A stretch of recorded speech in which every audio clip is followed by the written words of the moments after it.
ఒకప్పుడు మనిషి ఆహారము, నిద్ర, అబ్రహ్మచర్యం అనే సూత్రాలు పాటించినప్పుడు చాలా వరకు కంటి జబ్బులు లేవండి. మనందరం చూస్తుంటాం. మహాభారతంలో కళ్ళజోడు పెట్టుకుని ఎవరు లేరు, రామాయణంలో కళ్ళజోడు పెట్టుకొని లేరు.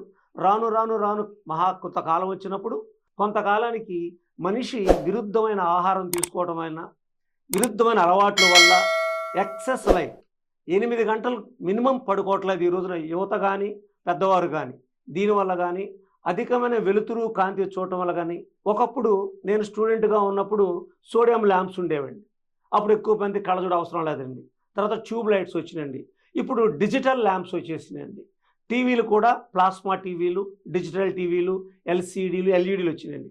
అందువల్ల తర్వాత ఎడ్యుకేషన్ కూడా విద్యార్థులు పాపం సెల్ ఫోన్లో చదువుకునే స్టేజ్ వచ్చిందండి.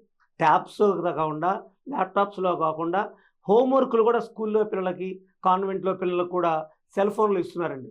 ప్రత్యేకంగా పిల్లలు నా దగ్గరికి చాలామంది పేషెంట్స్ వస్తుంటారు. వచ్చి డాక్టర్ గారు మొబైల్ సెల్ ఫోన్ చూస్తున్నాడండి అంటారు. చిన్న చిన్న పిల్లలు, ఎల్కేజీ పిల్లలకు చూస్తుంటే -1 పవర్ ఉంటుందండి. కాలేజీ, హై స్కూల్కి వచ్చేప్పుడు -6 అండి. నేను ఈ మధ్యకాలంలో -13 వేయవలసిన పరిస్థితి వచ్చింది.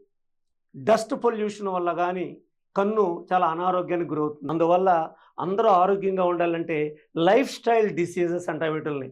లైఫ్ స్టైల్ డిసీజెస్ మనం చెప్పుకోకూడదు. కొన్ని స్ట్రీట్స్ పేర్లు ఉన్నాయి మనకి విజయవాడలో. రాత్రి 1 గంట దాకా భోజనం తింటుంటారు వీళ్ళు. అక్కడ కాగిన నూనెలోనే కాగుతూ ఉంటుంది ఫుడ్డు. దాన్నే వేడి చేసి వస్తుంటాడు. 3 రోజులు ఫ్రిడ్జ్లో పెట్టిన ఫుడ్ని తీసుకొచ్చి వేడి చేసి వస్తుంటాడు. వీటి వల్ల లివర్ డ్యామేజ్ అయ్యి, తద్వారా కిడ్నీ డ్యామేజ్ అయ్యి ఇటువంటి వ్యాధులు వస్తున్నాయి. కాబట్టి లైఫ్ స్టైల్ డిసీజుల వల్ల దృష్టి లోపాలు ఎక్కువగా వస్తున్నాయి. మొబైల్ ఫోన్స్ ఎక్కువగా వాడటం వల్ల, ట్యాబ్ ఎక్కువగా వాడటం వల్ల వస్తున్నాయి. అది మతి ముఖ్యంగా క్లోజ్డ్ రూమ్స్లో ఎక్కువసేపు ఉండటం వల్ల, కదలకుండా కూర్చొని ఉండటం వల్ల లైఫ్ స్టైల్ డిసీజులు, మోకాళ్ళ నొప్పులు కానీ, ఆకలి తగ్గిపోవటం కానీ వస్తుంది. కాబట్టి సర్వే జన సుఖినో భవంతు అంటే మనకి చెప్పబడిన సిద్ధాంతాలు జాగ్రత్తగా పాటిస్తూ ఉండాలి.